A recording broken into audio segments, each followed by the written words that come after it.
I'm Ryan Brown, and this is another episode of the Unvarnished podcast. We are visiting the studio today of Michael Hall, sculptor extraordinaire. Normally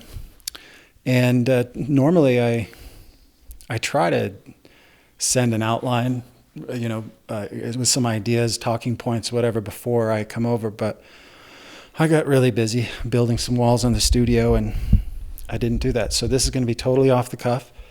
And but I'm not too worried. I think I'm not either. I mean, I prefer it that way. I Yeah. think it's going to be a very interesting conversation. Cool. Our history, I have to admit, I don't know you that well. Mm-hmm. But we go back to 2005, where Patrick Devone. Was that when the school started, Carl Block Academy? Was it around 2005? Yeah. Mm-hmm. So we studied there. I don't feel like I was there that much. I feel like maybe I did 2 or 3 figure studies with them. But you were with Patrick for quite a bit. Patrick Devonis. Did I say his last name? Yeah. Patrick Devonis. He was living in New Jersey, taught at the New York Academy of Art. Right. And then moved to Utah to teach with William Whitaker. And so that's where we met. Mm-hmm. And then you stayed with Patrick for a little while, didn't you? Yeah. Did you want to be a paint? Because I thought maybe you were going into drawing painting at first. Yeah. I was studying painting with him, and I apprenticed with him for over a year after that point. And it was at that point that he helped me to understand that I was going to be a better sculptor than I ever would have been a painter. And did that come through exercises in your studies that were like sculpture copies? Because I know, we'll copy drawing copies of the cast, right? But also at the Florence Academy, the sculptors would do copies of the eye, the nose. And did you do that? Which led you to maybe think? Yeah, I didn't. I did an écoché with him. And he looked at the écoché and he said, I think that you should pursue sculpture. Yeah. He said, if you pursue painting, he said, you'll be a mediocre painter at best. He's just really blunt with me. Yeah. But he said, if you pursue sculpture, he said, I think you could really do some great things. Yeah. And so I took that to heart. It was a little bit hard at first because at heart, I still consider myself a painter. Most of the heroes that I have artistically are painters. Yeah. And whenever I go to a museum, I find myself looking at paintings probably around 90% of the time. Yeah. Absolutely love painting. Yeah, I heard a terrible joke in Florence. It's that they used to razz the sculptor students with. It was sculptures are the things you back into when you're looking at paintings at the museums. Yeah, it's true. Terrible. Yeah, it's true. And so at that point, I asked him what he recommended that I should do. And he gave me Edward Lantari's book on modeling and sculpting the human figure. And he said, take this and read it and teach yourself how to sculpt, because I can't teach you how to sculpt. And so that's what I did. I just started practicing. So your reaction to that wasn't, I'll show you and dig your heels into painting. It was, all right, I guess I'm a sculptor now. Yeah, well, it was a few rough days of seriously looking at the work that I had done and being honest with myself. And I realized that he had a point. Yeah. And at first it was hard. I mean, it was hard to hear. But I knew that he was being honest with me, and we had that sort of relationship where we could be honest with each other. And so I decided to take his advice and see if it was true. And a lot of things ended up falling into place. So I'm ambidextrous. Okay. And when I was young, I used to write with both hands. And my mom, by the time I was 6, she made me choose a hand. And so she said, you have to pick right or left. You can't keep writing with both. And so I chose my right hand, but I still play sports with my left. But that started to kind of click too with sculpture, because when I sculpt, I use both hands pretty equally. Interesting. So, yeah. And so there's quite a few pretty prominent sculptors in Utah, Ed Frott and, Oh, and yeah. Blair Buswell. Did you, and Michael Coleman, who you live Oh, yeah. very close to, Yeah. he's a good sculptor Oh, as incredible. well. And so did you seek any of those people out as you were developing, was it kind of a trial and error? Just buy some clay and figure out armature, and I mean, how much did you have to kind of stumble around on your own to figure? There's a lot to figure out. Yeah, in yeah. I sculpture. think a lot of it was figuring it out on my own. I relied heavily on drawing ability, because that is a very, very important aspect of sculpture that that I feel is neglected sometimes. Yeah. And that's why I think the academy or school experience for the young sculptor, just going and studying drawing for a year, 2 years, is so beneficial. Yeah. Because there are so many young sculptors that just, they say, well, I'm a sculptor, I'm just going to start sculpting. Yeah. But I still draw as much as I can. 2 or 3 times a year, I'll still do bark drawings just to brush up. Yeah. And once in a while, I'll do a cast drawing just to keep those skills nice and sharp. Yeah. So I did look to Ed Frotton, who, in my opinion, is the finest sculptor in Utah and one of the finest around in the world. Yeah. Yeah. Definitely in America.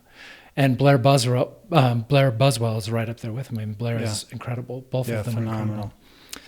And so I've met Blair a few times and talked to him, and I've talked to Ed a few times. I don't know either of them very well, but I have a tremendous amount of respect for what they've done. And Michael Coleman as well. I mean, as far as animalier sculpture, sculpting animals, his pieces are incredible. Yeah. I think Yeah. his moose won the Prix de West show several years ago. I think that is just outside my studio on the street in Yeah. Springville. Yeah. And then he has a copy out in front of his house too. Yeah, it's a phenomenal piece. Yeah. And so I still feel like I'm learning from those artists whenever I see their work. Yeah. Yeah. And so the work that you're doing is more figural, a lot of multi-figure. When you were thinking about, I mean, because you're taking on so much at once, you're taking on the enormous effort of figuring out all of the intricacies of sculpture, how to manipulate the clay, how to visualize in 3 dimensions. One of the really difficult things in sculpture is to make it look, to have it be viewable from so many different vantage points. Right.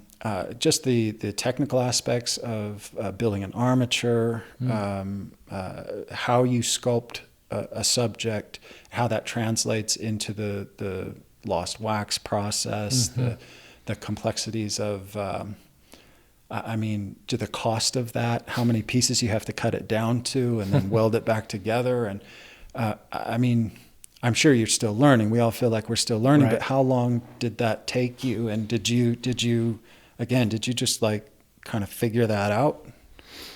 I mean, that was before YouTube videos. I Right. mean, how did you research it and start to work those problems out? I definitely looked to professionals that I knew, the foundry workers down at Bear Bronze Fine Art Foundry in Springville. A lot of the artisans there and employees there are artists themselves. And so I spent time talking to them, asking questions, watching them, Yeah. and having them teach me. And what I mean by that is whenever I would have a piece ready to be molded, I knew that I couldn't do the work. Sure. But I asked if I could sit in on the molding process and help out. Yeah. And if I promised to stay out of the way. And so that's what I did. I would take a little bit of space, maybe at the back of the sculpture, and practice mold making. I'm definitely nowhere near as good as the professionals that work at the foundries. I mean, they just do phenomenal work. Yeah. And most of that work I subcontract out. But I do work hand in hand with the foundry, even on the design of the pieces that I do. So I'll come up with a concept, usually a sketch, 2-dimensional sketch, and then sketch it in 3-dimension And then I'll bring Mike Baer, the foundry owner, over to my studio, and we'll talk about how the sketch is going to be able to be molded Yeah. in a full-size piece. And will this aspect work? And might I need to change this? And he'll usually spend 2 to 3 hours with me on every sketch that I do and let me know what needs to be changed, what they're going to be able to do. So I really do feel like it's a team effort. Yeah. in- And you're in the talking work that I about, when do. you're talking about sketching, are you talking about preliminary drawings, or are you talking about like rough maquette? It's a rough maquette. Okay. Yeah. Yeah. And because I was sharing a studio with Gary Price Right. when the Carl Block Academy started. Right. And so I got a peek into that whole world of making the smaller version, making a bigger version. They had the mold making right there. They had the wax chasing next door I got to see. They had the bronze pouring, the welding. I mean, everything was right there. Now it's McAbee's restaurant. Right. But yeah, it was so involved, and you had so many different people within that process. As an artist, how much do you want to take part in that, or do you trust those people to do their job? Because there's so many different ways the sculpture can adjust slightly through all of those stages, right? I mean, I'm pretty obsessive compulsive, and I do put an enormous amount of trust in the hands of these professionals. But I'm still, I do play a small role throughout the process. yeah, And I see the creation of a statue almost like the making of a movie. You need so many different professionals in their specific area. So I'll usually go down and work on the wax. So one of the processes of creating a bronze sculpture after the mold is made is pouring a wax of the sculpture. And the professional down at Bear Bronze Fine Art Foundry, he'll clean the wax up and chase it. And then I'll usually go in and spend several hours on each piece, checking everything over myself. yeah, And then I'm usually there when they reassemble the piece too, working with the metal chasers. right. And the metal chasers down at the foundry are both phenomenal metal chasers. But I still like to make sure that I'm down there and that I'm a part of the process. Yeah, I would be too. Yeah. I'm the same as you. I find myself doing similar things with like Rhett with my frames, going in and talking about different finishes or different like designs in Sgraffito, Right. or I love every part of the process. And in the end, it's the final presentation. It's this culmination, and everything has to do with this final presentation. For a painter, the frame has a lot to do with the emotion or the connection to the painting. And I'm sure you're the same with frame workers too, asking their opinion. Yeah, yeah. But then ultimately it's going to be you that makes the Right. final decision. Yeah. And I do the same thing right up until the patina process and until I pick the piece up. And how much are you involved in patina? Because I know there's some, there's one, I can't remember his name. He did some beautiful animal sculptures. They're almost cartoony, but his patinas were like I've never seen. I mean, they're so specific, and he had such a distinct hand. And I mean, I think, he had like these secret recipes, and that had so much to do with the charm of the final sculpture. Are you same way? You're involved Same in that? Same way, yeah. Because a lot of these have similar patinas. Do you think about, this would be much better in a darker patina, a lighter patina? Yeah. I'd love to do this one maybe in plaster and paint a patina on it, or there's so many different ways, right? And you're still heavily involved in all that. Yeah. The patina artist at the foundry, his name is Bill Sturgis, and he's a sculptor. he's a sculptor and a painter too, but he knows quite a bit about patina. A big sculptor, right? I mean, does he do the cars? Is that who I'm thinking of? I think you're thinking of Jeff Decker, maybe. No, for he cars? does the The motorcycles. motorcycles. Okay. Bill Sturgis. Bill does a lot of animal sculpture. Okay, I might be thinking of He somebody has a few else. pieces up at Anthony's up in Salt Lake, and I think Michael Coleman even has a couple of his pieces. But he's a phenomenal sculptor as well. And I'll discuss with him different patina options. Sometimes I'll put a patina on a piece and it's not working, and so we have to sandblast it Yeah. and put the right patina on the piece. So yeah, I'm definitely heavily involved in the whole process. And it's, I mean, sculpture is so expensive. I It is. did one sculpture. I was trying to do it all from imagination. I did a figure sculpture, which was, in some ways, it was helpful because I pushed myself to try to figure it out and really think about the anatomy and conceptualize the form. And then I took it all the way to a bronze, which was idiotic because it's a terrible sculpture. But I just wanted to feel like I did that. It feels so substantial when you come out with this heavy piece of bronze. And I mean, if it was good, it would feel even more substantial. It's collecting dust, and I'll never show it because it's so bad.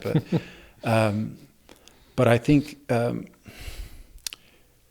don't know where I was going with that.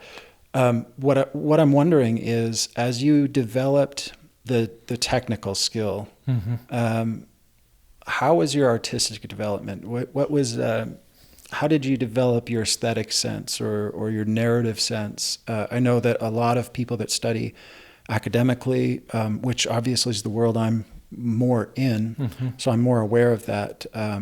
They're so, or the tendency can be for them to be so caught up in the technical aspects of learning, learning how to draw, learning how to turn form, color, harmony, all of that, to where I think to a large degree, many students, they don't bypass, but they don't really address the aesthetics. They don't really address, what comes after this. And they almost adopt this idea that a well-rendered form is what makes a successful work of art. So concept kind of takes a back seat. So as you were developing all the technical skills, how did you develop also your aesthetic sense, your narrative drive, or what it was, the direction you wanted to go, what you wanted to say? When I was studying with Patrick, he gave me a great piece of advice. He said, you can't lose yourself in the process while you're studying academically.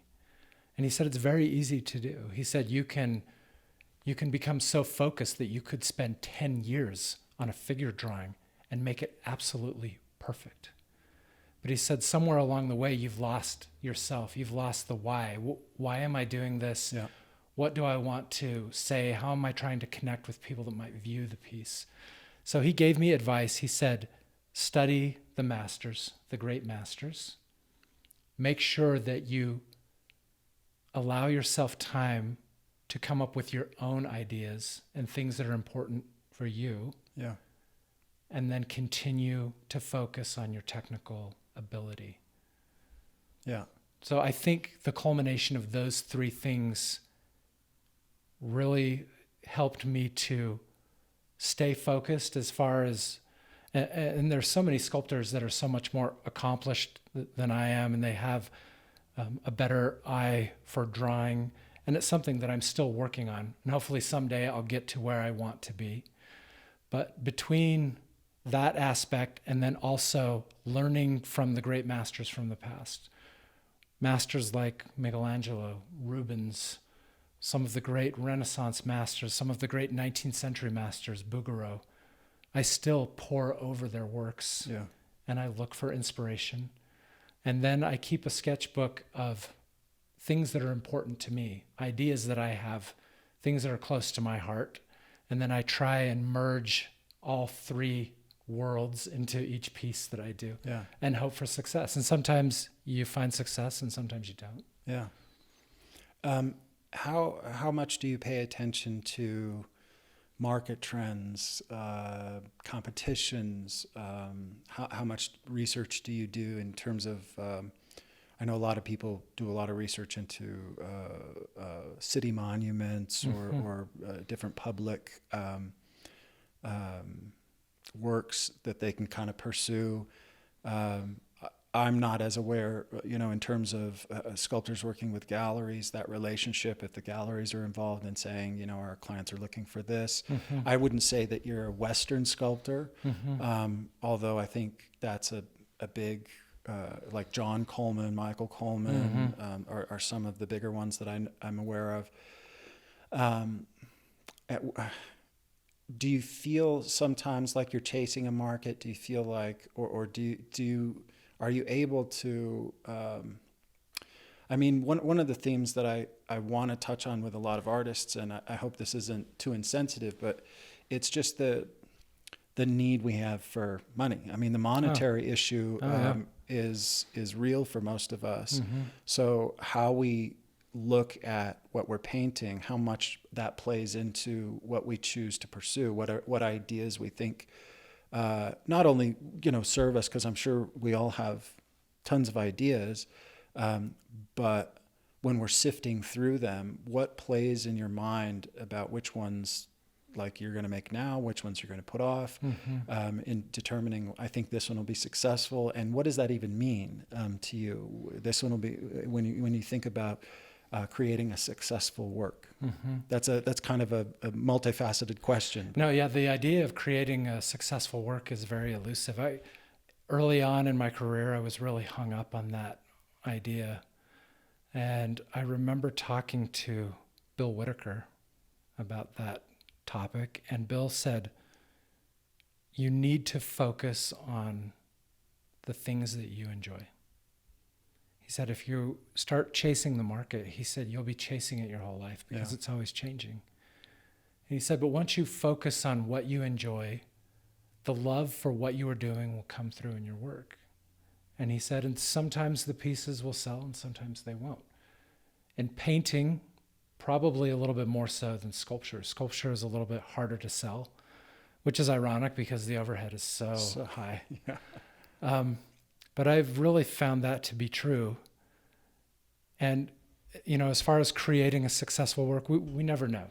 You never know why someone's going to like a certain piece or why they dislike a certain piece. And you've probably experienced the same thing. You start painting something, you think, oh, I've really got a winner here. I think this one's going to be a success. Yeah. And then you enter it into a show and it doesn't make it in the show, or it doesn't get the fanfare that you'd hoped. Yeah. But then maybe a piece that you've done that you consider maybe to be a lesser work gets the attention. Yeah. I mean, that's happened. All the time. Yeah, that's happened to me several times. So that's still a mystery that I'm trying to figure out. Yeah. The moment I like something, I think that's the sign I'm going to own this forever. Yeah. Because for some reason, nobody else likes it. Yeah. Which is fine with me because I like it enough to keep it. But there's something also disappointing about having so much enjoyment in making it, so much passion in making it, and feeling at the end like, I did it. I totally nailed this one. And the public response is, just silence, just crickets, Yeah. And then to address other parts of your question, as far as the Western art question, definitely. I've talked to gallery owners, showed them my work, and they say, I really love what you're doing, but I'm not sure I'll be able to sell it if you can do X number of Western art pieces that we can show along with it. Yeah. And I tried doing that, and my heart wasn't there. And I've done 2 Western art pieces. Both were commissions. And one of them was a statue of, it was a memorial for a city, a statue of a woman named Esther Motanic. I saw that on your website just this morning. And I loved the story behind the piece, and I really felt that I didn't have to surrender my artistic ideals to be able to do that piece because the story was so compelling. The human side of the story, her story. And I got to meet her daughter and granddaughter and talk to them. But just to do an arbitrary Western sculpture that didn't have any meaning, for me personally, I don't find passion there. I've seen people that find that passion, and Sure. you see the work, people like John Coleman Yeah. and others. Howard Turpning. Yeah. And they do very, very successful, beautiful work. And that's because that's where their passion lies. Yeah. Yeah. It's tempting, I think, in the beginning.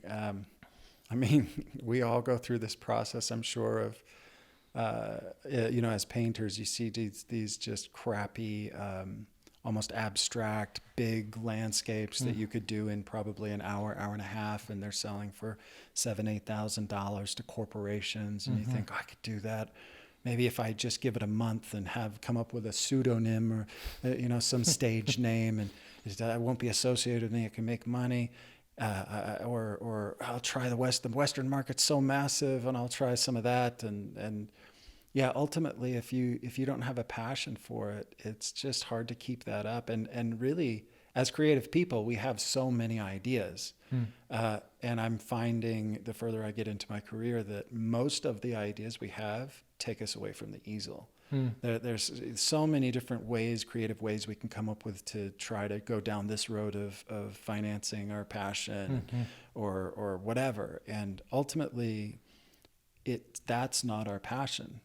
And so anything that takes away from what we really care about is for me it is detrimental. It's distracting, and even if it were to financially pan out, then you have to spend more time producing that stuff, which means you have less time. Even though you can now finance your passion more, you have less time to do it. And it's tricky. You mentioned earlier finding the balance between making a living and creating the work that you like. Yeah. And sometimes it might be necessary to have your milk work and your meat work, the work that sustains you financially, and then the work that sustains your soul. Yeah. Yeah. And the best of both worlds is when that meets. Yeah. Right. Yeah.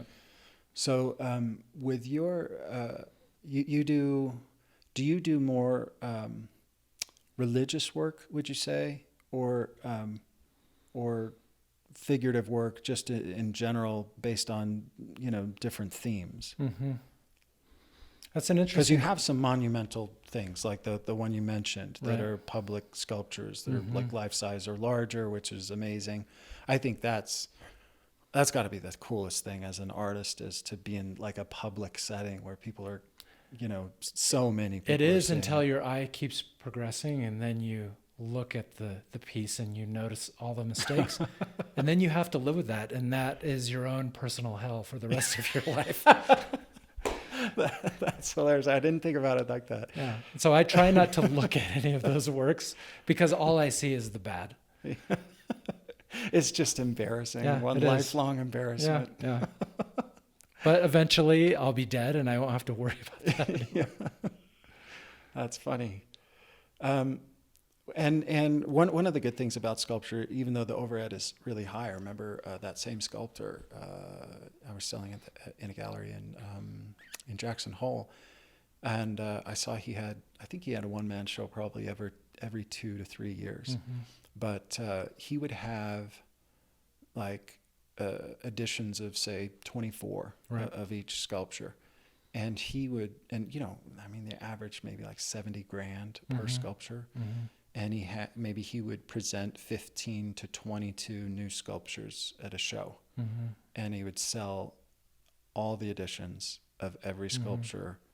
That is millions of dollars. I mean, it was crazy. When I was with Gary Price, the potential, because you have several originals, is astronomical. Who's the guy? He does like the Cirque du Soleil. Oh, Richard McDonald. Yeah. Mm-hmm. I mean, Yeah. he's rolling. Oh yeah. So it is complex because you do have the reality that sculptures do sell. It is harder to sell a sculpture, but if you hit with, some of your pieces, it can be Right. It can be pretty amazing. And then to go back to the earlier question about religious works. So I'm a very spiritual person, and so I consider everything that I do to be very spiritual, whether it's religious or not. That's just my personal belief, my connection to the works that I do. And they're generally a little bit harder to sell unless you do a certain type of niche sculpture for some market or some particular religion. Yeah. And so the religious or spiritual works that I've done, they're a little bit more complex. I guess I'm one of those wide-eyed dreamers that's, in a sense, chasing Michelangelo. Yeah. Because when I look at his work, I feel that his work is very, very spiritual. It impacts me emotionally, intellectually. But when I look at it, I don't say, well, that's some of the best Catholic artwork I've ever seen. Yeah. I just don't think that way. And I don't think a lot of people do when they look at Michelangelo's work. Yeah. They just see something that's beautiful or something that resonates with them. And for me personally, that's what I'm chasing. That's probably what I have to owe to my lack of financial success. Yeah. And maybe that's the price that I have to pay. But for me, I'm content for right now because I can sleep at night and I feel good about what I'm doing. Hopefully someday I'll be able to have a studio, a nice big studio, rather than working out of this little studio on the hill. Although the light is beautiful. It has nice lighting. And I remember hearing someone quoted Da Vinci, and I don't know if this is actually a quote by him or not, but it makes me feel better to think that it is. But it's something along the lines of small spaces breed or promote creativity. So I always tell myself that when I'm out here working in this little space. I'm one of the most creative people in the world. Look at this space. So have you done much work? You're LDS? I am, yeah. Yeah. Mm-hmm. Have you done much work? Because I talked to them before. I know Cody Swanson. Do you know Cody Swanson? Or of Cody I know Swanson? of him, yeah. He's an incredible talent. Yeah, I know him at the to Florence Academy, and I've seen he's done pretty monumental works for the Catholic Church. Mm-hmm. I mean, beautiful things that, they have in those copses, and right. And so it's encouraging to know that they're still doing some of that stuff. And I had talked to some people in the Temple Art Committee. Mm-hmm. The LDS Church, for those that don't know, they do buy a lot of original art. I've got a lot of paintings in temples all over the world. Paintings still are easier to sell, even in that setting. But I know they were looking for, as in the entrance of every temple, they want kind of a portrait of Christ that's inviting. They're not very specific about exactly what they're looking for, but something that's very inviting. And I always thought it would be amazing, behind that initial recommend desk, to have a copse and have sort of like a half-life size statue, sculpture of Christ, sort of like the Christus that they have. That's Thorvaldsen, isn't it? That they use quite often, but something more specifically designed for them and that space, and they would make copies of that, and it would be just kind of globally known as the sort of LDS Christ that's in the temples. And they were really apprehensive when I approached them with that idea, and I was sort of disappointed by that. It felt like kind of a lack of vision, because there is a power to sculpture that. That there's a presence to it. There's it's such a significant art object. There's something so living about it because of its dimensionality.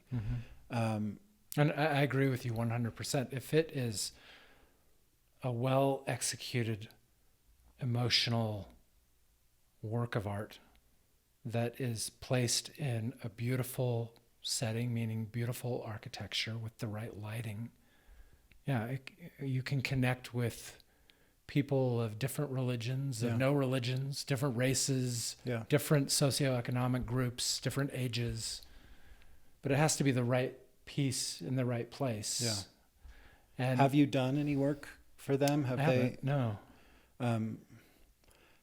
So people haven't reached out, because I know years ago, they sent somebody to talk to me, spent 4.5 hours in my studio telling me, we need you to do work for the church. We need you to work for the church. And I wondered if they had expanded that search to sculptors. There are a lot of very renowned LDS sculptors who are very, very good. Yeah. And for me personally, I guess I just don't have enough connection to that part of the society Yeah. here in Utah or around the world. I'm kind of in my own space doing my own thing. Yeah. So how do you, where do you show your work? Where do you, how do you get it out there? How do you exhibit it? I try and find good shows, good competitions.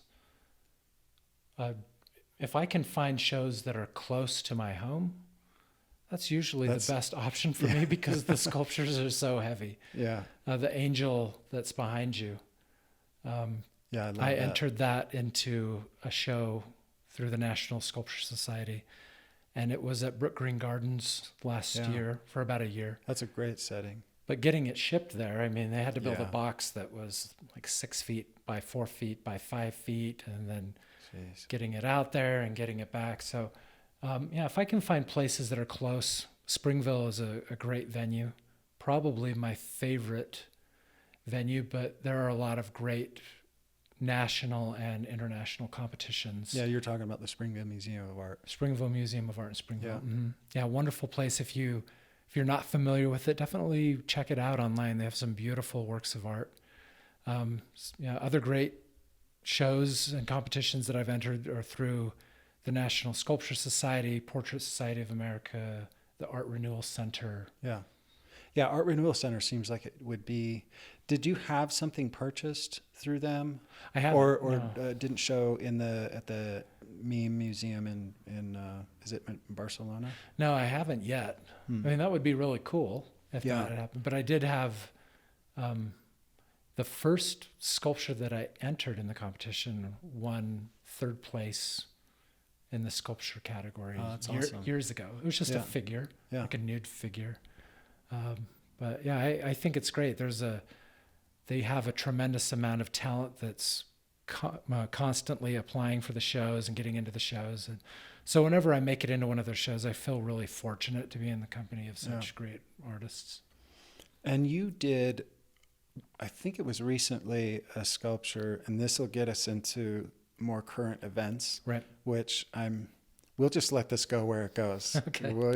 Hopefully we can just be as open as we want without too much kickback, because this is not meant to be a political Right. podcast, but it might get there. Yeah. But you recently did a sculpture of Martin Luther King, Right. right? Mhm. And where did that go? Was that a commissioned piece? No, it wasn't commissioned. I created a small idea for the piece several years ago, and then I decided to do a 1/3 life-size version because when I was about 14, that's when my dad first encouraged me to listen to his famous "I Have a Dream" speech. And there was something about that speech that just resonated with me. And I can't even explain what it was. But almost every year, except for a few years when I served a mission for the LDS Church in Russia, I made sure that I listened to that speech every year. And for me, I found it very inspiring. It filled me with a lot of hope. And so I created a piece that I wanted to see. Yeah. And I had the idea of creating a work of Martin Luther King sitting and contemplating what he was going to say the night before. And knowing full well that there might be a lot of violent pushback from this speech, maybe violent protests, riots, people might end up getting hurt, but he felt so passionately about what he believed in that he knew he had to share it to help not only America progress, but hopefully other nations throughout the world progress. And so I tried to put myself in his shoes and imagine what that would be like. And hopefully I was able to communicate that a little bit in my sculpture, the weight that must have been on his shoulders. And so I finished the piece, and then I entered it in the Portrait Society of America and made it into the show last year. Nice. And to this day, it's one of the most meaningful pieces that I've created, just because it's so personal to me. To me, I've been to DC. You've been to DC. Right. I'm sure you've gone in the National Gallery and all the monuments and the Jefferson Monument, the Lincoln Memorial. Mm-hmm. The Lincoln Memorial is such an iconic sculpture. One, because of the massive nature of it, but Lincoln is he's a pivotal, obviously one of the most pivotal presidents, one of the most respected presidents in American history. And obviously, I think in some ways, narratively tied to Martin Luther King because of their roles in civil rights. I love the Lincoln Memorial, but when I saw your Martin Luther King sculpture, and I would encourage everybody to go online and check this out, to me, exactly what you're talking, the meditative quality that you captured. Most sculptures of people in history, to me, there's a little bit of a disconnect. It's almost like you're making a statue of them that elevates their status, makes them important, but it doesn't always feel like I have a tangible connection to the character. The Lincoln Memorial a little bit more, because I think it has that pensive quality. I drew on that piece for inspiration, creating my piece quite heavily, because I think French accomplished a wonderful thing, an excellent sculpture, one of my heroes. Yeah. I just feel like the quality that you got in that piece, my feeling that I could connect on a more human level, it doesn't feel as much like a monument, although I could see it as large as the Lincoln statue. It feels so human, and the weight. You feel the weight, the burden, but also the hope. There's a gaze on his face, the gesture of his hands. There is the thoughtfulness, but there's also the hope. It's like you can see in the sculpture that this guy's going to change the world in the next few hours, and he's about to get up and do it. And there's hope, there's joy, there's future. I don't know if that makes sense, no, but it does. I would love to see that as big as the Lincoln Memorial somewhere on the Mall in DC. I just think that to me, it's one of the most meaningful sculptures I've ever seen of a historical figure. Oh, thank you. And especially now. Yeah. If anyone's watching this, we get like 300 views, so probably not. But if anyone sees this in the future that has a little bit of pull, we've got to get this thing made into a significant, iconic piece in DC. I know they're just doing the World War I memorial, which is phenomenal. Incredible piece by Sabin Howard. Oh my gosh. I can't wait to go visit when that's installed. It's so beautiful. And but in terms of timing, everything that's going on right now, the riots, the protests, the outrage about the injustices that are still happening. I saw something, a meme. I mean, how many memes do you see a day? But there was one that said, never rioted, never whatever, with a picture of Martin Luther King, and changed the world. And I thought that's a nice thought. But how much did he change the world? I wish it were more. I think he inspired a lot of people. I think he certainly was a pivotal character in changing the narrative and bringing more awareness to society as a whole. But we're still going through these really hard issues. And when you say and when I say we, I don't mean we. oh yeah, I mean, I'm waking up as much as anyone. I still have a lot of waking up to do about how blind I've been to the privilege I have of not having to address racial issues and being kind of oblivious to it to a large degree. I think unless you live it, it's anything in life, unless you live it, it's hard to understand. I think that's one reason that Lincoln was such a transformative figure and why King is as well. And I don't think either men or either person changed the world instantly. Yeah. But it was almost like a small stone rolling that would hit into larger stones and get those stones rolling. But if you think about somebody like Lincoln, he lived that experience. He was almost like a bond slave to his father, where he labored in the fields every day. He didn't earn any money because his father took all of the money. Yeah. And so when those issues came up in the nation, he understood what that was like. He understood what it was like to be used for what you could do, and then you received no benefit from it at all. Yeah. And I think that's why he had such empathy. And the same with King. He had empathy. It wasn't just for the African American community in the country, but anywhere where he saw injustice. Yeah.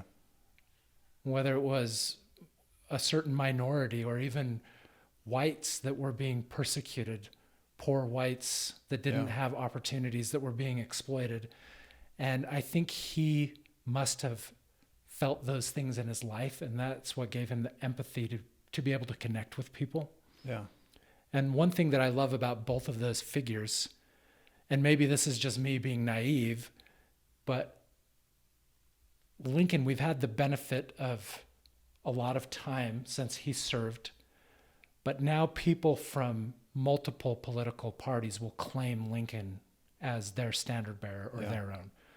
Whether it's a conservative Republican or a liberal Democrat, they'll claim Lincoln. Yeah. And I think that as the years go, and I think we're getting there now to where King is becoming that type of figure too. And I think that in the next not so many years, you'll see people on both sides of the spectrum claiming King to be their own, whether it's a liberal Democrat or a conservative Republican or anyone in between. Yeah. Because he was on the side of truth and right, and neither of these men were perfect men. They both had flaws, just like we all do. Sure. If any of us could go back and relive our lives from childhood, I'm sure we would change. Yeah. But both of them contributed in very profound ways because they tried to make their lives count for something. And I think they were both willing to give their lives. Right.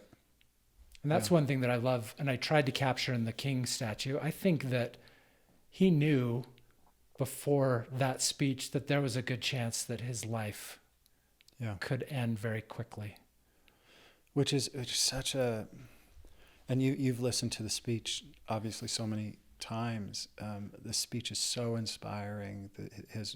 His words, his ideas are so transcendent and positive. Mm-hmm.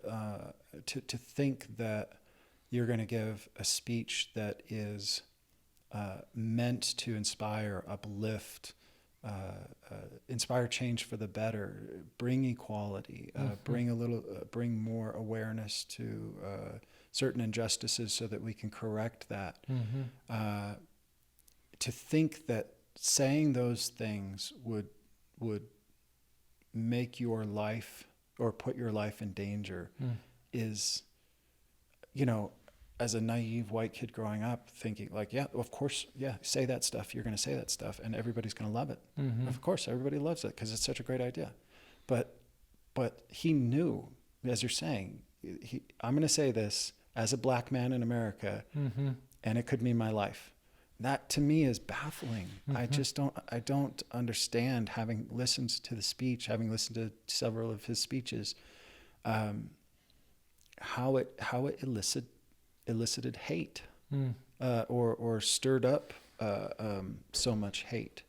I find myself we have conversations at home, my wife and I, every night. I mean, geez, for the last 4 years, it seems like we've talked daily about our frustrations with the state of things, with the current administration and whatever. It's been a circus every single day. I'm so tired.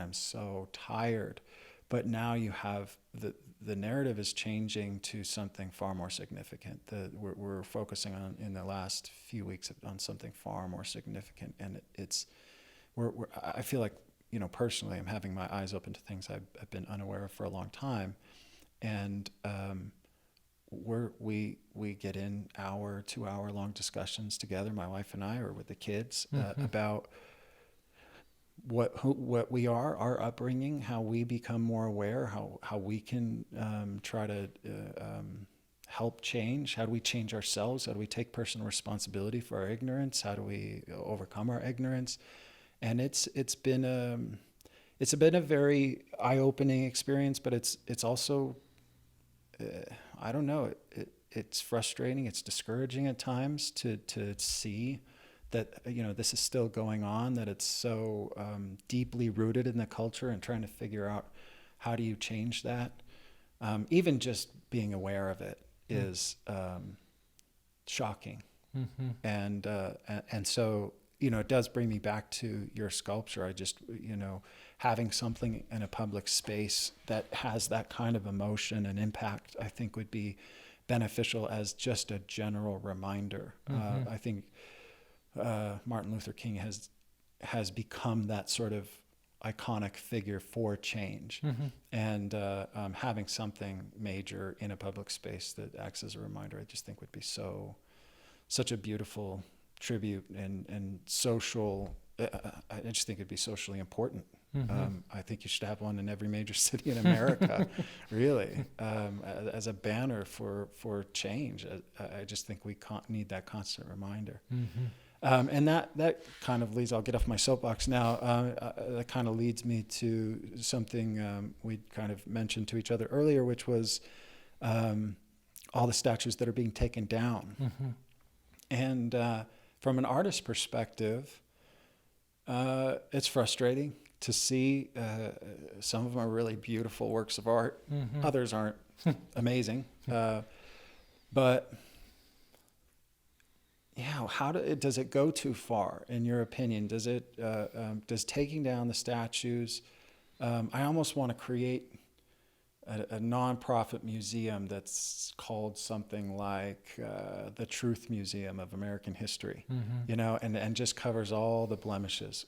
Let's get to the heart of really what happened, and give a place for all those sculptures, because they are a part of American history. And I understand the desire to take them down, because you want to take the glorification of people who stood for something evil down, even though that evil may not completely encompass their character. I think it's important not to erase history, because obviously we're more doomed to repeat it if we do. But there are the two issues. There's the social issue. There's I guess 3 issues: social, historical, and then the artistic. And how do you balance that as someone who has done monumental sculptures, public art? What are your feelings on that? Yeah, I'm a little torn, and it sounds like you are too. I on the one hand, as a sculptor, I see people tearing down monuments, and I know that how much labor has gone into these monuments. And as an artist and seeing artisans work, you mentioned that some of them are quite beautiful, and there are things that probably could be learned stylistically from some of these sculptures. So on the one hand, I feel that maybe we're being a little too rash, taking them down too quickly. And then on the other hand, I think about the Sons of Liberty, who tore down the statue of King George. Yeah. And they saw King George as an oppressive figure. And these are our patriots. Right. These are people that that we love in America. We tell stories and sing songs about these patriots that tore down the statue of King George. Yeah. And there are beautiful old depictions, illustrations of paintings of the patriots out there with ropes Right. pulling the statue down. And then part of me, I guess the human side starts to feel empathy for our fellow Americans, for those of us that are religious, our fellow brothers and sisters that are feeling pain because something that had happened hundreds of years ago that shouldn't have happened is still being displayed prominently. Yeah. And for them, it's a reminder of injustice, of something that never should have happened. Yeah. And especially when what never should have happened led to the development of a collective mentality that still exists. Right. I think that it's not just looking back and being frustrated by Right. an event, it's being frustrated that event is carried on. Yeah. And I'm still, just because I was born a certain way, I fall victim to that.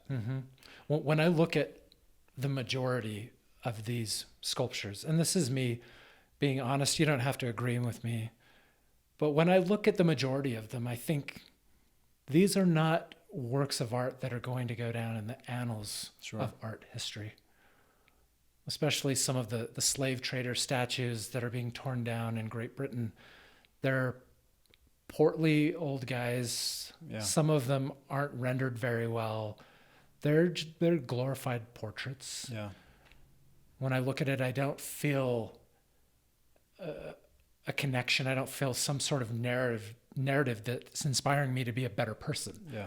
It's someone standing there looking down. Right. And so I don't necessarily see a big loss with a lot of these statues. I was reading today about protesters wanting to tear down the statue of Winston Churchill. I'm a little bit torn with Churchill because as a young boy, I read a lot about Churchill and I was very inspired. And then as I started to mature, I started to read some of the things that he said and some of the viewpoints that he had about other races. And I thought, oh, wait a minute. Why would you say something like that? And then it makes me think, well, do these things erase the good that he did for his country? I mean, Yeah. he was not solely, but he was a pivotal character in keeping England free of fascist oppression. Yeah.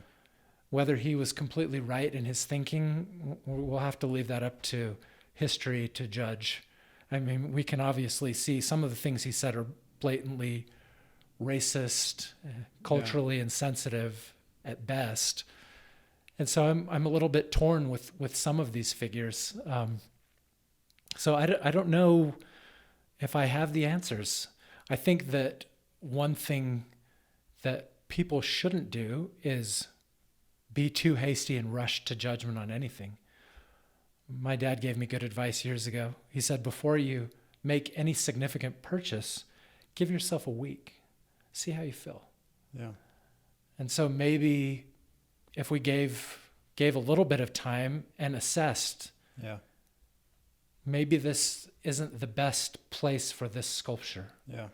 I think about Iraq years ago when the statue of Saddam Hussein was torn down. Yeah. Well, that was something most Americans were cheering at the time because they saw Saddam Hussein as an oppressive figure. Yeah. And Iraqis were cheering it too. And I think that there are a lot of people in our country, when they see these statues being torn down, that's how they feel. They feel a sense of relief. They feel a weight lifted off their shoulders. That same feeling that some of us felt when Saddam's statue fell. I remember seeing an episode of Rick Steves' Europe. Have you ever seen? Yeah. And he was in Poland, and he was talking about Soviet sculpture that was pretty prominent in Poland during the occupation. And the Poles had a very, very novel idea that after the fall of the Soviet Union and the Poles gained their freedom, they took these Soviet monuments and instead of destroying them, they placed them in you could call it a park, it was more of a field, Generally, when we think of park or sculpture park, you think of something with gardens that's well tended.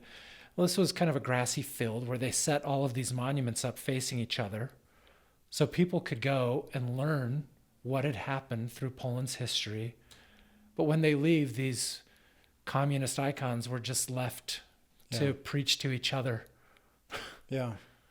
And no one was listening. That's a powerful statement. And so I think, I wonder if we could do something like that. If we could take these statues that are causing so much pain and either relocate them to museums or to find some place where we can erect these statues and tell people this is who this person was, this is why they believed what they did, this is why we feel it's not right anymore. But just so you know, this is the history of our country.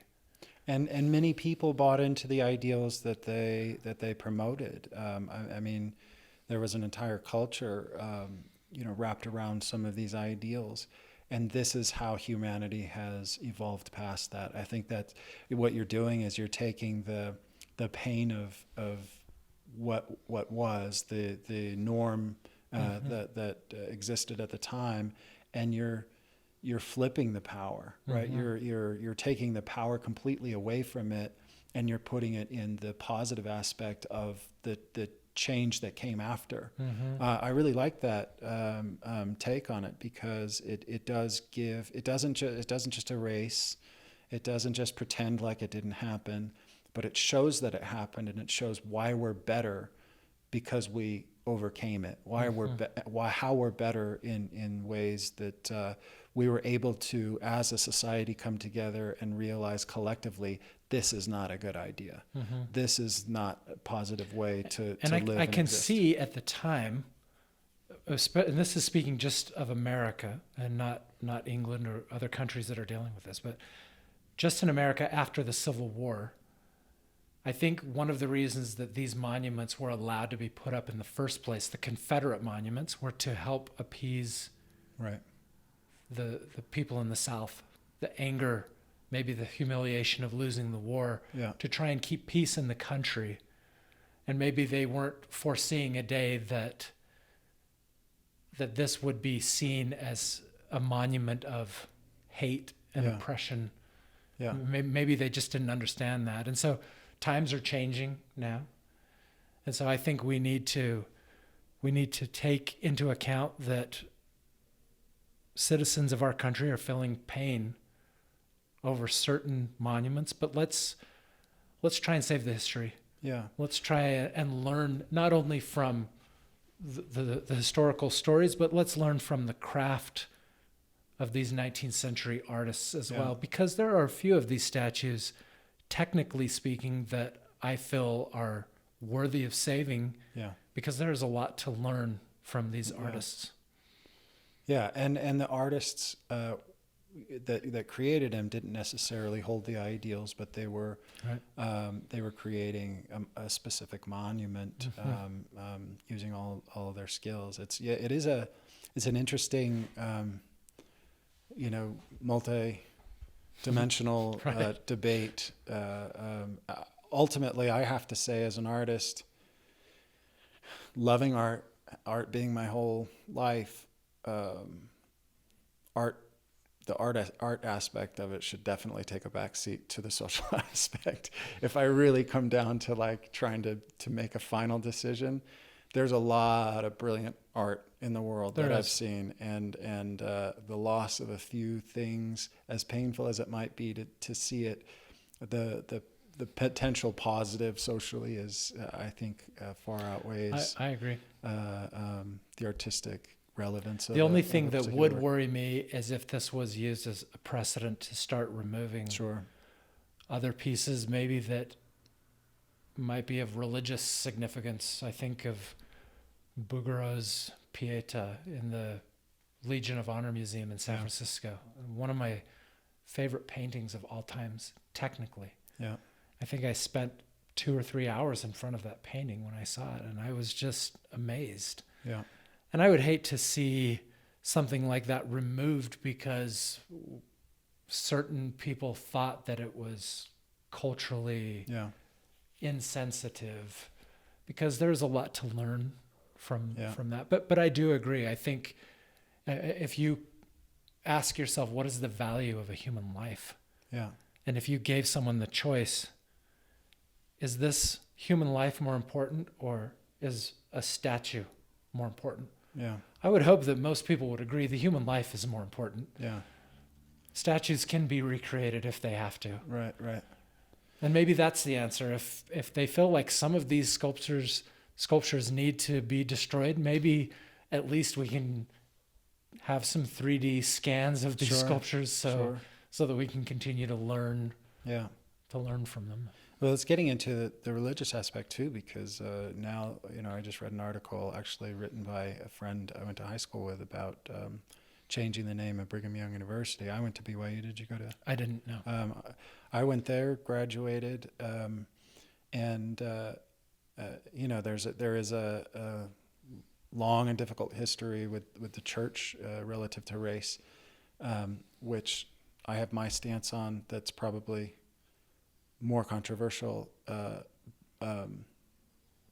but once you get into not just social issues but also religious issues, where they're saying let's take down the statues of Brigham Young, let's take down of which there are many in Utah. Let's change the name of the school. They just did that, I believe, at Clemson. They changed the name of their honors program because it was named after a slave owner. And I was thinking about that very thing probably about 3 or 4 hours ago, because I read the same article that you read. And I started thinking about different leaders, whether they're religious leaders or political leaders. And it seems like, to me, these leaders have their strengths and weaknesses. And so we need to decide as a society how far is too far. When I look at Brigham Young, I have a tremendous amount of admiration and respect for what he accomplished as a great leader, in the sense that he was able to mobilize members of the Church of Jesus Christ of Latter-day Saints after their prophet had been killed, and he was able to protect them and bring them out west and establish communities out here and organize. He was a great leader, but I don't know personally if I've ever looked to him as necessarily a great moral leader. yeah, When I think about other leaders of the LDS Church, for me personally, that are great moral leaders, yeah, I think about people, other people, that was their strong suit. sure, And so again, that's a very complex issue. People Yeah. are going to fall on different sides Yeah. of that issue.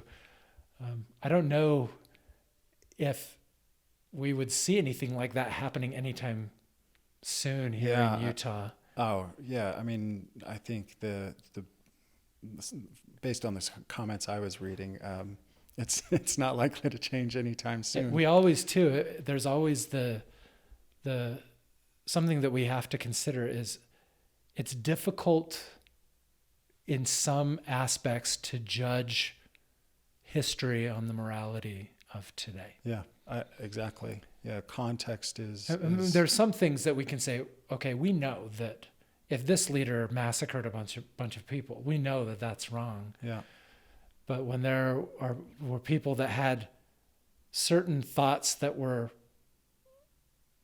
pretty widespread in that day, that maybe now we would say, oh, that's absurd or abhorrent. Yeah. We would never think that today. yeah, So it can be a tricky issue when you start trying to judge figures in history on our morality. yeah, and you have to really kind of be self-introspective and say, were I brought up in another time, what will my belief system be? Right.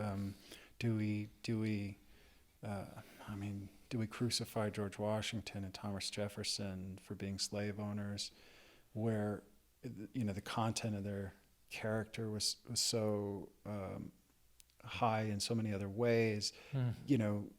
Were they leaders today, having grown up in a different context? Would they still hold those beliefs?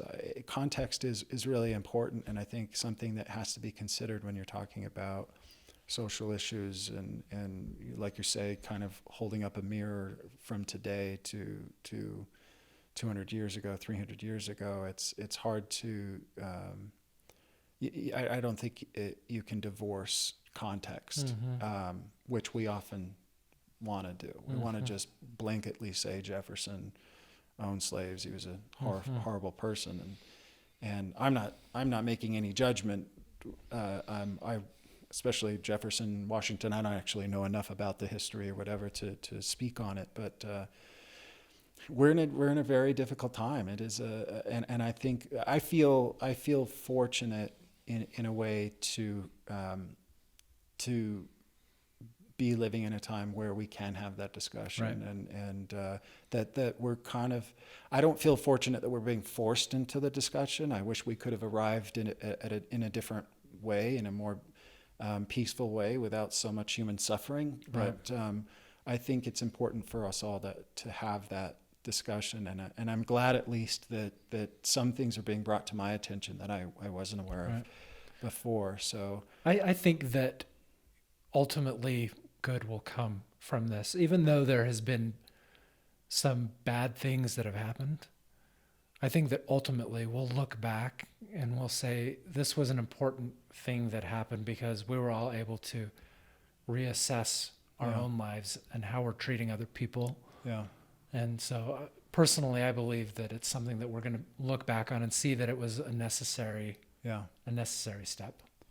Yeah, I hope we see some significant change. I think there's whether you're religious or not, I don't think that anyone can fault another person for having the belief that they should love their neighbor as themselves. Yeah. I mean, that's a pretty good code to live by. Yeah, and I think that's religion-wide. I mean, I think that's an idea that spans every single global religion. Right. It's that kind of basic tenet.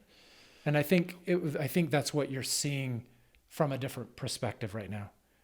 We're seeing people that are saying we don't feel like that we've been able to enjoy that in society. Yeah. And that's what we want. We want to be loved like everyone else and treated like everyone else. And yeah, and it's not happening. And my best friend growing up, he's a Hawaiian. And he was adopted. His younger sister is Korean. His other younger sister is, I believe, half black. And so growing up across the street, it was I never saw it. I never saw that they were different. I mean, we grew up in a mostly white neighborhood and middle America, and so it didn't even occur to me that they would feel different. I didn't see them as different. Again, in my sort of privilege and ignorance, I just didn't ever think about it.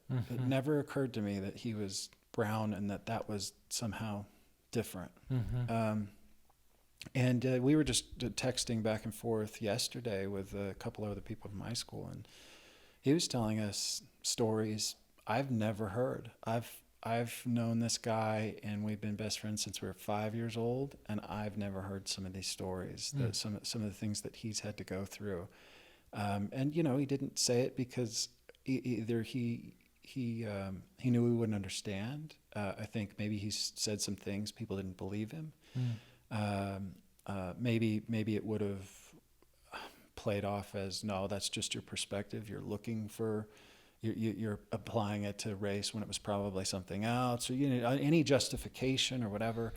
I think made him more apprehensive to share with others, and so he just kind of kept it internal. And I had no idea some of the things he was dealing with on his own, and it made me really sad, to see that I wasn't there. I wasn't a source of, somebody he could come to. I wasn't. I didn't have the knowledge or the insight to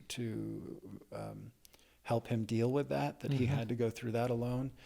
And that was pretty disappointing for me on a personal level, just to know that I was, or to see that I was that naive. So yeah, the discourse is great. It's been very good for me. I hope I can keep going with it and keep becoming more and more aware. and then hopefully, and this takes me back to your Martin Luther King, because I've never done anything I don't think that it would be useful to this conversation artistically. I don't think I've ever really done much in my life that has made any significant impact or change in terms of social issues. I'm not sure how I can or if I will. I don't want to do something cheesy or trite about it. I'm not going to start painting George Floyd portraits out of a trend, it seems. I'd like to do if I were to do something to speak on it, I'd like to do something a little bit more significant. That's where your Martin Luther King sculpture, to me, is just so impactful. It's just so impactful. Again, I would hope anyone that watches this would go check that out. I think it's such a beautiful tribute to an icon for positive change. So that brings me to I'd like to maybe talk to you just about what you're working on right now for a little bit, yeah. and so we can end the podcast here, the podcast question and answer, unless you have anything else you want to talk about or say. You want to make any definitive political statements? Biden 2020, Trump 20? Just kidding. Thank you for letting us in in your studio, taking the time to talk today. It was great having you. You're welcome anytime. Awesome. Thank you so much. And we'll end it here, and then we'll just kind of pan around the studio. You can talk about whatever's on the easel right now. What are you working on? Give us a little insight into your working methods, and you have a lot of pieces around here. So you can talk about whatever you want. We'll take a few minutes and do that, if that's all right. Yep, that sounds good. All right, cool. Okay, so we're going to just look now at some of Michael Hall's work, and we're just gonna listen to him talk about it. So, do you want to start with the angel? Yeah. I want to kind of get closer to that because that's so beautiful. A lot of these pieces in my studio are pieces that I've been working on for a sculpture park, and it's a sculpture park that has the express goal of telling the stories of the Book of Mormon. The sculptures that I'm contributing are not the typical type of sculpture that you see in the LDS community. So a big part of my work has to do with aesthetic. And so when I first started sculpting this angel, I knew immediately that I wanted to put wings on this piece, not only for the symbolism, but because of the aesthetic. And I tried the piece without wings, and it was just kind of a boring figure of a woman in a robe. And when I added the wings, it reminded me of some of the beautiful 19th century sculptures and paintings that you see. And it really helped with the overall design of the piece, and I think it helps tell the story. It helps push the narrative a little bit more. But the piece is actually called Heart of Sorrow, and I did this piece 3 months after my father passed away. I was very, very close to my father. He was one of my biggest supports, one of my biggest fans, and I was feeling a lot of pain at that time. And so the idea of God weeping when we wept really connected with me, and it really helped me through that difficult part of my life, and I was able to express those emotions through my artwork. So I think it was very, very healing for me as well. So the figure definitely has a classical feel to it. My wife posed for the piece. So I drew heavily off 19th century sculpture. You can tell with the enlarged wings. The wings are sculpted after a goose wing. And so I borrowed a goose mount to sculpt the wings, and I did several studies of wings before I came up with something that I loved. And then I have a few feathers here that are symbolic, that even though these feathers have fallen out of the angel's wings, they're precious to her, they're dear to her. And so she's picked them up and attached them to her waist because they're important. They're an important part of her. And to me, that's how I envision God's love for all of us. Even though we might feel damaged or we might feel fallen at times, we're still important. And so for me personally, that gives me a lot of comfort. And then moving on, these are a series of reliefs that I've been working on over the past few years. And these also are for the park, and they tell stories from the Book of Mormon, which is a scriptural text for the Church of Jesus Christ of Latter-day Saints. And so this particular piece I wanted to talk about, it's a story of a man named Samuel. And so in the Book of Mormon, it's, for the most part, it's a story of a family that is divided, and they eventually become two different people, two different races, if you will. And the lighter-skinned people at first are doing what God wants them to, and the darker-skinned people are not. And then there's a period in the Book of Mormon where the roles become reversed, and the lighter-skinned people are the people that are not living the way that God wants them to, and the darker-skinned people have to go and preach to the lighter-skinned people to remind them of what God's words are. And so this man Samuel, he's one of the darker-skinned people. He goes into the area where the lighter-skinned people live, and he starts to try and help them understand God's teachings, and they reject him. So for me, this story is about race. And it made me wonder, as a religious person in a predominantly Caucasian area, how I would feel if I went to church one Sunday and a young person of another race came into the meeting and started telling me that I wasn't living the way God wanted me to live, and unless I changed, then bad things were going to happen to me. And I think I would get pretty offended. I would think, who is that person to tell me how I should be living? I know what I'm doing. I'm the one that's living the right way. And so I had to do a lot of soul searching. And so I decided to use a black model for Samuel. And the young guy that modeled for it, his name's Jason.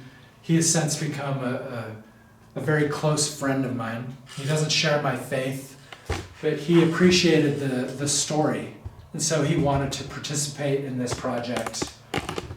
And so that was a big part of the concept for this piece, was the idea that we can transcend race, and that true wisdom, true knowledge, true love transcends race. And so I was definitely heavily influenced by Bernini and several other Baroque and Renaissance artists as I was creating this piece, just as far as the design and the concept. But the narrative definitely influenced by race and a lot of the things that we're seeing and feeling in society today. And then these are several other pieces. I'm just going to touch on this one really quick because it's kind of an interesting piece.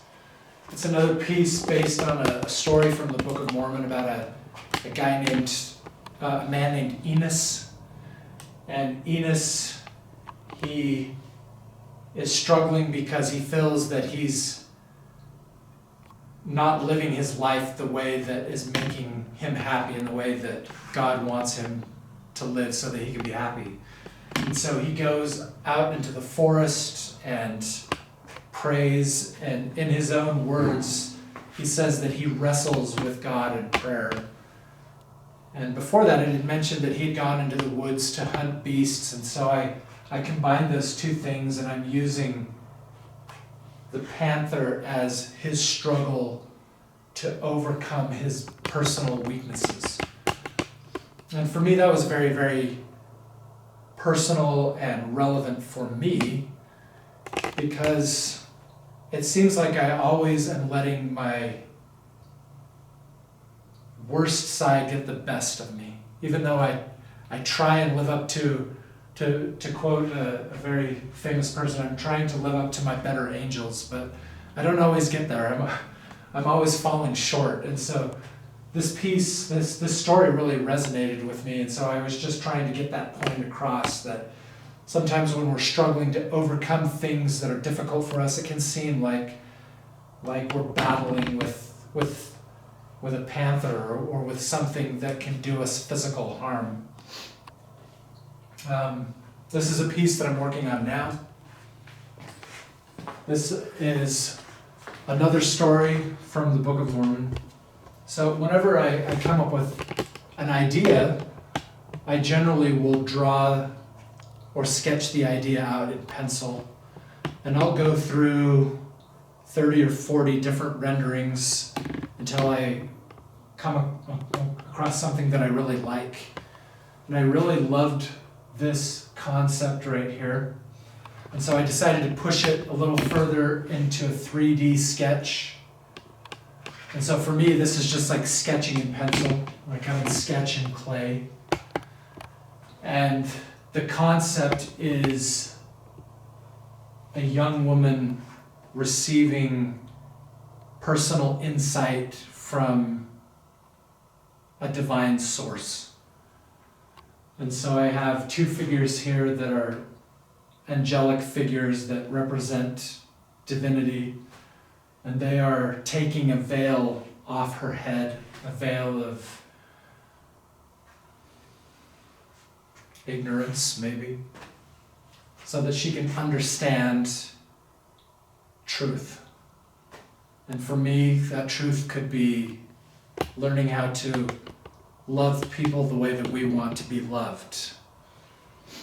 And so that is the concept behind this piece. It's not based on a story from the Book of Mormon, but it's based on a passage of Scripture that talks about God imparting His word through angels to men, but not only to men, but to women and to children.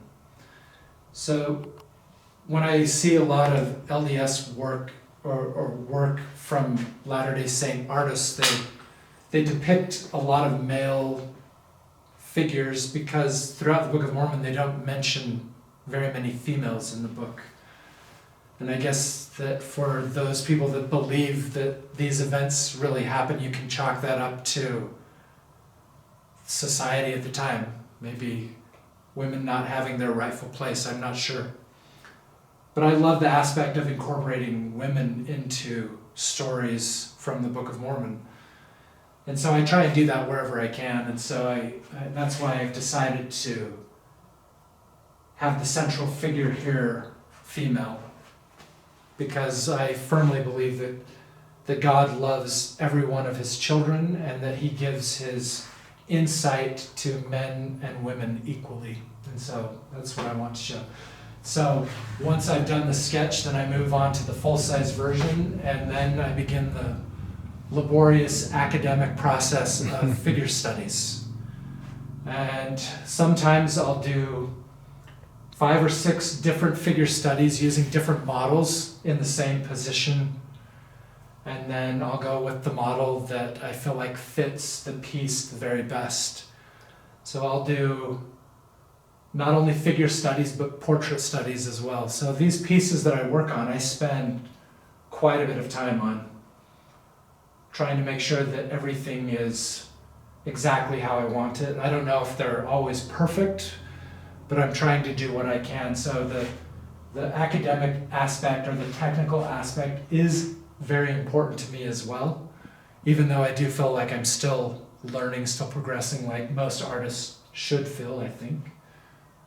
Michelangelo has a quote that I love, Sempre Imparo, that's in my home studio inside my house, and it means basically always learning. And so I love that philosophy, and that's something that I hold very near and dear to my heart. And so after I create the figure studies, I do drapery studies and portrait studies, and then combine everything together almost like a symphony. I bring all of the parts together and see if it works. If you pan over here, this is a full-scale sketch that I'm going to do of the piece that you just saw.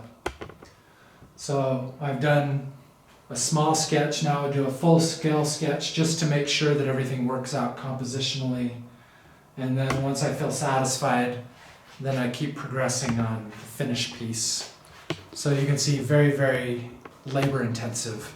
And I think one thing that's really interesting and I really love about your work is, a lot of the stuff we're looking at is obviously comes from the religious text, Right. from the Book of Mormon, but the way that you think, the way that you compose, has such a human element that a lot of stories from the LDS religion, from Christian theology overall to several other religions, have such pertinence narratively. Right. Whether you are a religious person, whether you believe that the narratives are actual events, historical events, or whether they're just narratives to learn from. I think one of the things that you do really well is reach the human aspect of the narrative. That although the platform it kind of jumped off of was religious, it kind of transcends that to me in a way that is relevant beyond the religious text. It has a very human element. I see that in Michelangelo's work quite a bit. Yeah. And I love that. I mean, you look at his statue of David, and some people will argue that, some academics will argue that it's more of an abstract.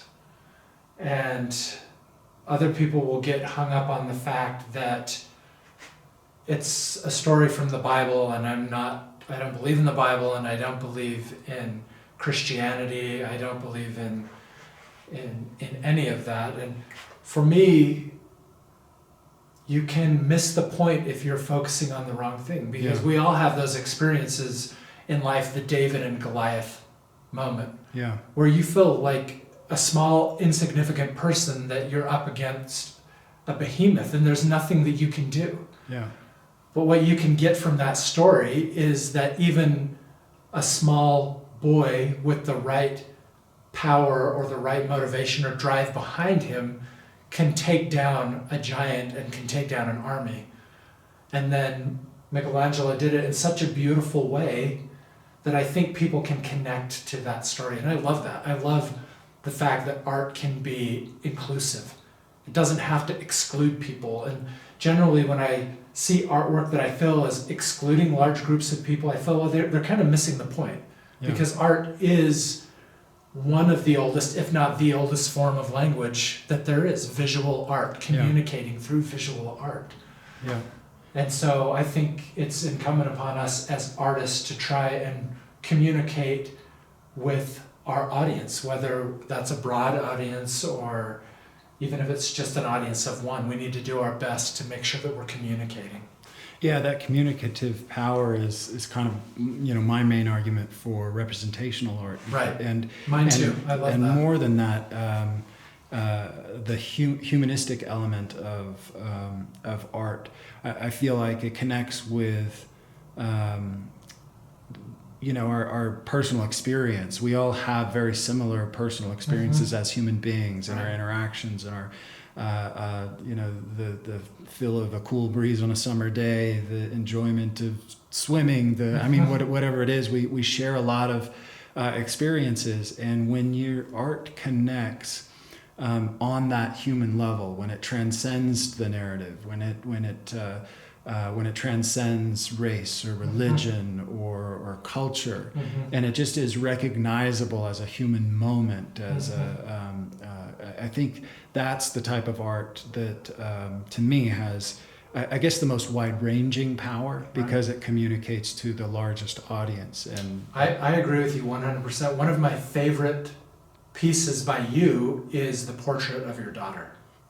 I love that. It's one of my favorite contemporary portraits. I absolutely love it. And you can tell your love for your child through that painting. And I think when other people see that, and I've heard other people talk about that painting and feeling similar feelings. My wife has felt that when she looks at that painting. Yeah. But I love that too. Someone can look at that painting, it transcends race, ethnicity, culture, age. it speaks to such a broad audience. You Yeah. can have a small child that lives in Russia, and they can look at that painting and they can feel it and they can Yeah. know what it's about. And I love that. Yeah, yeah. Well, once again, thank you so much for letting us in and giving us kind of an inside peek into your working methods, your studio. It's been awesome to hang out and talk for a little while. I hope we can do it again sometime. All right, thanks.